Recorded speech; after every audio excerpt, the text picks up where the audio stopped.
All right, let's dive right in. Today, we're unpacking a really wild and honestly pretty provocative metaphor, baking with guillotines. I mean, right off the bat, it sounds like a total contradiction, doesn't it? An act of care, of nurturing, smashed together with an instrument of, well, violence. But stick with me, because as we're about to see, this really strange image, it might just be the perfect way to understand the contradictory world we're all trying to figure out. So the source material that inspired this whole explainer kicks off with this incredibly striking image. Just listen to this. Imagine this. You're in a kitchen, and beside the mixing bowl, gleaming in the light, is a guillotine. Wow. I mean, you can feel that tension immediately, right? You've got the warmth of a kitchen, the smell of something baking, this feeling of care and nourishment, and then, boom, right next to it, that cold, sharp, mechanical finality. What on earth is that supposed to mean? So we're looking at the kitchen and the blade. And really, this is about understanding the central tension of our modern lives. You see, this image, it's not just there for shock value. Not at all. It's actually a really powerful metaphor for the world we're living in right now. Think about it. A world where these beautiful acts of creation, of care, of community, they're so often happening right alongside or, and this is the key part, within these huge systems of destruction and control. It's that core tension right there in a single picture. Okay, so let's decode this metaphor. What do these two powerful symbols really mean? To get our heads around this whole thing, we've got to break it down, right? We need to look at what baking represents and what the guillotine represents, first on their own, and then see what happens when you smash them together. And what we find are two completely opposed worlds. I mean, even the origins of the words tell the whole story. Baking, it comes from this ancient root that just means to dry by heat. It's all about slow transformation, right? Patience, a kind of creative alchemy. You're turning these raw ingredients into something that gives life. But the guillotine? Well, it's literally named after the doctor who pitched it as a more humane way to execute people. It's the total opposite. Cold, brutally efficient, mechanical. It's the heat that nurtures versus the cold steel that just ends things. And this table here, it just lays that stark contrast out so clearly. Look at this. Energetically, you've got fire and transformation on one side and sharp, cold mechanics on the other. What about time? Baking is slow, it's patient. The guillotine? Instant, terminal. And ethically, well, it doesn't get much clearer. Nourishment versus punishment. They are in every single way complete opposites. And yet, this whole metaphor forces them to exist in the exact same space, in the same kitchen. Believe it or not, there's actually a super academic term for this kind of thing. It's called an oxymoronic compound ontology. I know. It's a total mouthful and sounds really complicated, but it's actually a brilliant way to describe exactly what's going on here. Because, in other words, all that fancy term means is this. It's a fusion of opposites that reveals a hidden truth.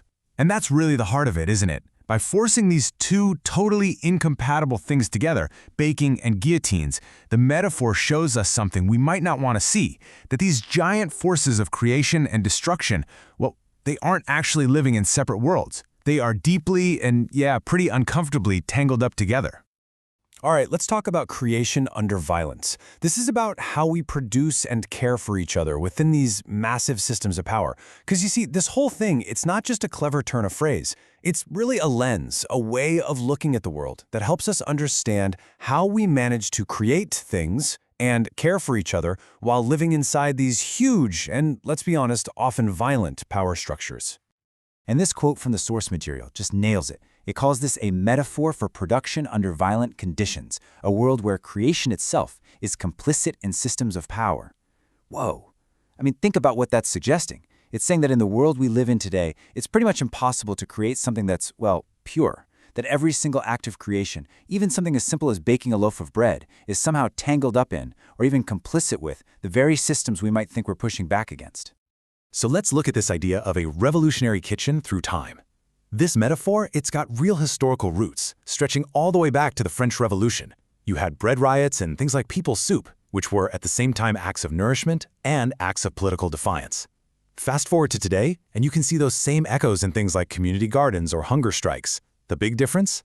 The guillotines have changed. They become more abstract. Today, they're things like legal systems or 24/7 media cycles, or the surveillance networks that are all around us. All these things shaping our world while we're just in here trying to bake. And this leads to a really deep philosophical question that the source material brings up. Can creation and destruction actually coexist as ethical equals, or does one always have to serve the other? I mean, when you're baking with a guillotine, are those two forces truly partners, or is your act of creation just feeding the machine of destruction in the end? Or maybe it's the other way around.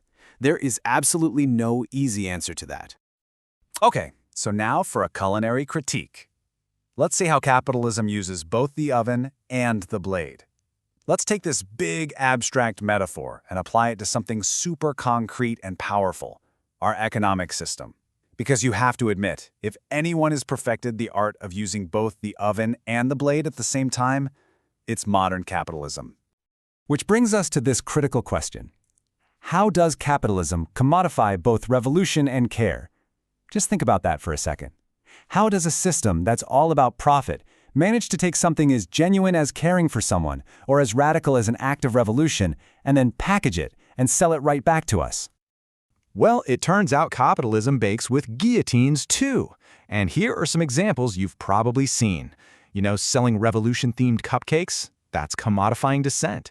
Or turning images of terror and protest into cool brand imagery. That's the aestheticization of violence. And this is where it gets really tricky. It's this kind of recursive irony. You're baking against the system, but you have to use the system's own tools, its ingredients, its social media platforms, its supply chains to even do it. So this all boils down to one single central question. When we're creating things inside these conditions, what are we actually doing? Is baking with guillotines an act of resistance, an act of survival, or is it an act of complicity? Are we fighting back, just getting by, or are we actually helping the very system we claim to oppose? And what's so fascinating is that the source material suggests the answer might just be yes to all three, all at the same time. Okay, for this last part, let's talk about your political kitchen. Let's bring this big, kind of heady metaphor right back down to earth and into our own lives. The original speech really asks us to just look around, to ask ourselves, together, what kind of kitchen have we built? Are we actually feeding each other with what we create? Or are we, maybe without realizing it, just feeding the machine? Is our work, our art, our community building, is it truly about nourishment? Or is it just more fuel for a system that basically consumes everything? But, it doesn't have to be all doom and gloom. There is a hopeful reading of this.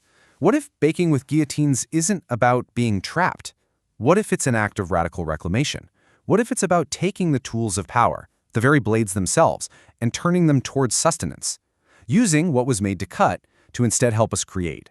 Redefining justice, not as punishment, not as a final cut, but as nourishment, as something we can all share. Because when you look at it that way, every loaf is political. And every meal is a manifesto. And this leads us to the final line from the source material, and it's just a fantastic, thought-provoking way to wrap this up. It says, maybe, if we learn how to bake with guillotines wisely, we'll find a way to feed each other without losing our heads. It's perfect, right? It admits how dangerous and absurd this whole situation is, but it doesn't give in to despair.